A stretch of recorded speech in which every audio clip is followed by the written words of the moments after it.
Hello, Jessica. Your works back for another LEGO Legends of Chima episode review. And I'm reviewing episode 11. It's called Jackers. And yeah, let's get straight into it. So basically, it starts out the beavers are running from the wolves. And then basically, that's it. They get away from the wolves because the wolves are basically on a hunt to jack all the chi. That's why it's called Jackers. And so it was what was it?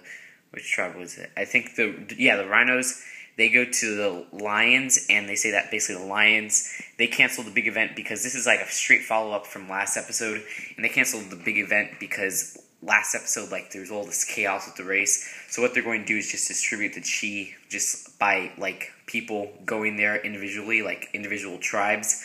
So all the rhinos are going there to get their own chi, and because they don't want to cause chaos or anything. So that's pretty cool that this is some true continuity continuing from the last episode.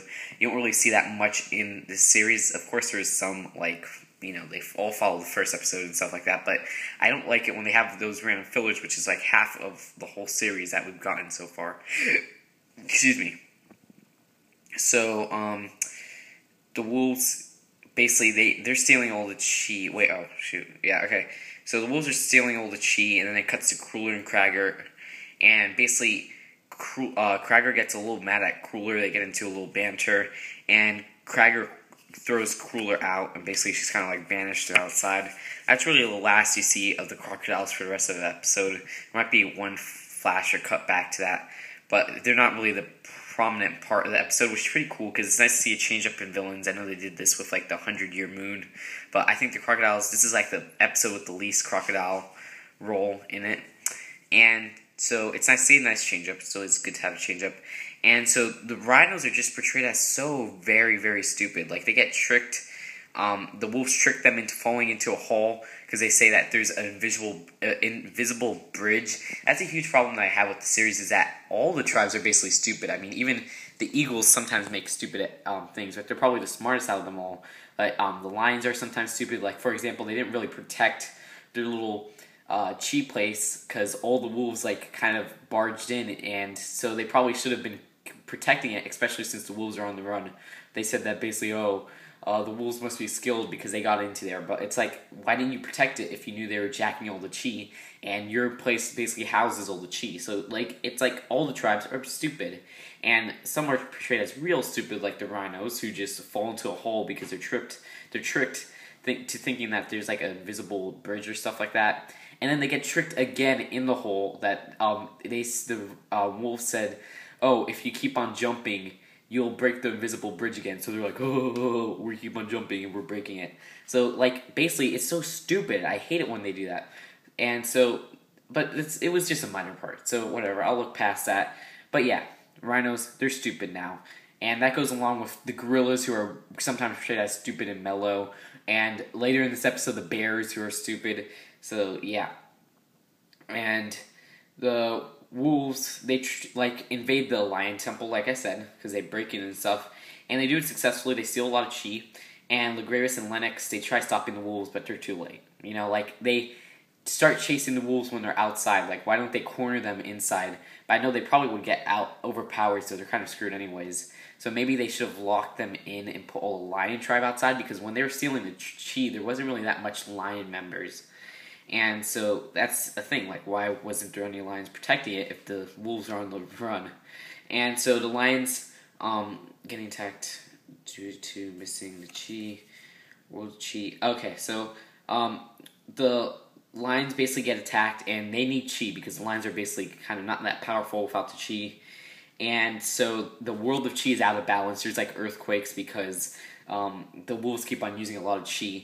And so Laval goes to Shadowwind conveniently. I guess he knows where he's at, and he just goes, and then he sees Shadowwind, and he's like, oh, and then, he doesn't even say anything. Shadowwind just gives him the golden chi, he knows everything. And who knows, he probably does know everything. He's probably a part of the next season. Maybe he's a scorpion or something, which we know we are getting. And the golden chi can do stuff that saves, and that's basically it. Once Laval gets the golden chi, invisible wall blocks some wolves from coming in. It's it could basically save. So why would they give that away in the first place in a Speedors tournament? If I was a lion tribe, I would keep that safe lock away. locked away, and I wouldn't give it out in a Speedor's tournament, because if you give it out in the Speedor's tournament, then people would use it with power, because we know this world is so corrupt with people. I mean, sorry, I keep on saying people, but animals. All the tribes are basically corrupt. You got the lions. Even though the lions don't seem corrupt, they do house all the chi, which is a little bit unfair to the other tribes. The eagles are portrayed as the smart people and stuff like that, so I guess they're okay. But like the crocodiles are evil, the wolves are evil, the rhinos are stupid, so if they had all this chi, like, they wouldn't know how to use it. And so I think the lions, even though it's a little bit weird how they have all the chi, I think they should have kept it away and not given it away as Speedor's tournament. But thankfully, it got into good hands for its plot conveniency. It got into Shadowwind's hand, who's like the whole coming savior and stuff like that. And he is a pretty cool character, but of course he doesn't speak or anything like that. And so the wolves keep using too much chi, and they take lots of chi from other tribes. Like, for example, the bears are so stupid. They say fall asleep. They start taking chi, and then the bears are like, hey, if we fall asleep, we'll get all the chi back. Like, really? You're not going to fend them off from getting the chi? I know they're, like, lazy, but isn't that the same thing that the gorillas are? So it's kind of, the bears are kind of a really, like, pointless tribe, because they're basically, they have the same aspects as the gorillas, and they're stupid like the rhinos and the gorillas. So it's just like, all those side tribes are kind of just, they're just like there. They don't really have differentiation besides, you know, they're this animal and that animal. And so, and the bears don't really get a lot of screen time. Laval and Eris, Laval and Eris, they start airmailing chi. And, like, how did all the tribes know there was going to be chi? Because they just got out and then they probably heard the thing, but, like, how did they know they were supposed to catch the chi? I'm guessing they probably just waved the bag of chi, and so the tribes were like, okay, we got to catch the chi. So, Laval and Eris are just, like, throwing out chi to all the good tribes from Eris's Eagle Interceptor. And, yeah, so all the good tribes are getting chi, so they could kind of overpower the wolves. And they don't really, because the wolves have really powerful air vehicles now. I don't know how they're good at air vehicles, because, for example, the lions don't really have any air vehicles. The crocodiles, I think, have maybe one air vehicle, and the only other place for air vehicles, really the primary place, is the eagles. So how does the wolves, how do they make the air vehicles? Where was their brains for making the vehicles? And they're not really the smartest tribe, so maybe they did just invent it. Maybe there was like wolf inventor, or maybe King Crominus helped make it. I don't know. And so basically there's a long air battle, Eris versus the wolves. Eris kind of saves the day. I don't think they get the chi back. I think they might have got the chi back. I don't remember that part.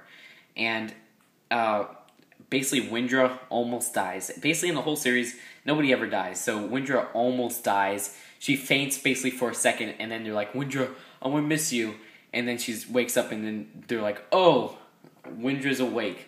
So basically nobody ever dies. Not even Krager's parents died. You know, they're just stuck in that ditch.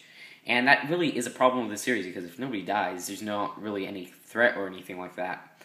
And so that's it, and Laval and his father look out into the sunset. So yeah, definitely wasn't one of the worst episodes. I know I had a lot of little nitpicks, but like it's a step in the right direction, because they're kind of taking themselves a little bit more seriously now, especially with the last episode, which was pretty good. And this one's just, you know, there's a lot of little minor details. But I think overall, the air battle was pretty cool. And I like how they're using a coherent plot. Like, they're just having one whole plot now. And hopefully they continue it, but at the ending, it didn't seem like they'll continue it, because they didn't leave on any cliffhangers or anything like that. So that is it for this review, and I'll see you guys later, hopefully with more Chima episode reviews next week. Yeah, I think there's an episode next week. Bye.